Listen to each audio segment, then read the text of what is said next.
reasonable of Rui Lopez. and Yeah, he's been doing this in this tournament. I think this is not the first one.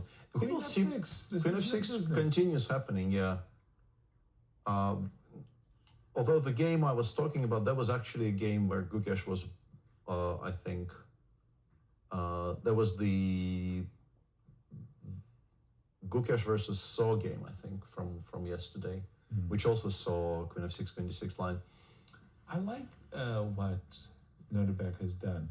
First of all, the tempo is good, but really I like the bishop sitting nicely on the g3 square kind of. Yeah, I think the knight drops back to e2, and generally this is not what you play the Queen of six, Queen d6 line for. Bishop d7 is a little bit surprising. Bishop e7, I think, is the more popular move in that position. Either trading that bishop and then you with the trade the knight on g7 gets developed very easily, or kicking the bishop away from this useful diagonal. But I like what Nodirbek has done. I can see easy, happy moves, right? Knight c3, No, bishop g3, knight I have g5. slight questions about Fabi's play.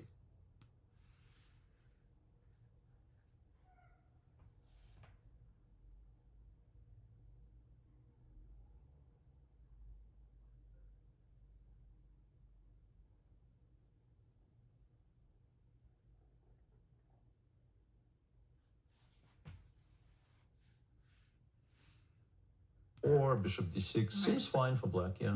Yeah, fair. Nodirbek is very insistent on playing an endgame today. Queen c1. I think maybe we take and we play f5. What?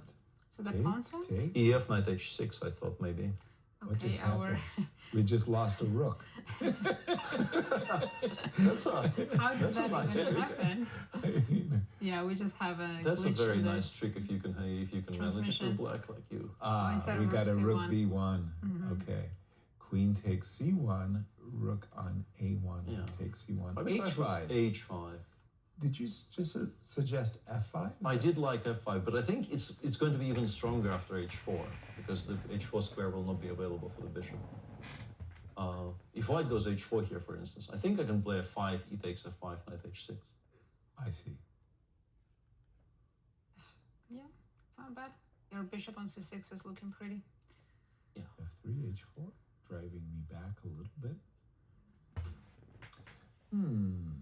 What am I interested in doing here? I'm not 100% sure. Do I like bishop h4? It is strange to look at this position Without a that rook? one. Yeah, Yeah, okay, there we they go. caught It's up. I really, really dislike a bishop completely d6 takes different g3. Uh, This I don't This is understand like at all. This is a dream ending. F3, king of 2, Three. e3. This I dislike this intensely. If you're ever going to play the exchange variation of the Rui, this is probably as good as it could ever get. By the way, I noticed that I Fabi like that did not inclusion. want to allow the No, h5 pawn maybe was rooks. hanging. Yeah, apologies. You're absolutely right. H5 pawn was hanging. Yeah, and it feels like maybe h4 is slightly vulnerable to knight g6, but actually it just allows knight f5, so it's Yes. kind of never playable for This black. is quite a pleasant endgame for white. Agreed. I am very shocked by this treatment by Fabi. You would Well, I mean, Fabi is endangering his second place position at the moment. Again, he's coming into this game a point ahead of MVL. knight One e2 and a half f4 points maybe, by behind. the way. Knight e2 f4. Yeah. I would like to provoke g6 so that I Very never have to much think so. about I knight was g6 thinking to ever move the again. other knight, knight f1, knight e3. That as well. Yeah. By the way, you were wanting to provoke g6. Yeah, he does it voluntarily, yeah. Knight's rerouting. Oh, this is very nice. Very nice. Looks like a little bit like a Berlin endgame.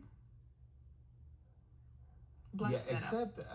except the white Yeah, of pawn course. would be on e5, and I'm much happier with the pawn on e4, where it's less vulnerable. And the way black king was just on e8 after the castle. Yeah. Any takers a4? It's not that I want to play a5. It's though. black to move, but yeah, I like a4. Just I don't know if I want to lock myself into that because then I would constantly have to worry if I, blunder c5, c4. I think it's okay on a2. okay. But if black plays a5, then you'll play a4. Maybe, yeah. I think allowing a5, a4 is... I'm not in the business of playing knight d5 here, but I don't like the knight on c3. It's going to f4, but then what? d5.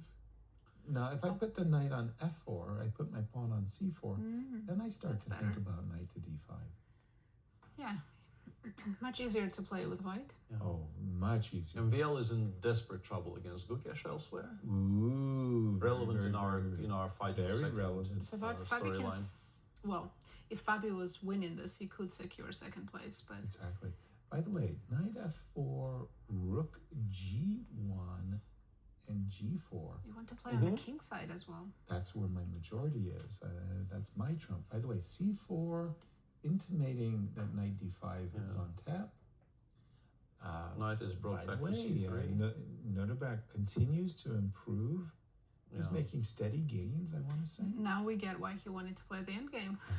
He's doing it so well. And yeah, Fabi actually prepared for knight d5 because now c7 is protected and he can go knight c6. He is just in time to go knight c6 and perhaps start. And rook c8 was a very clever move there. Very. Anticipating exactly what happened in the game.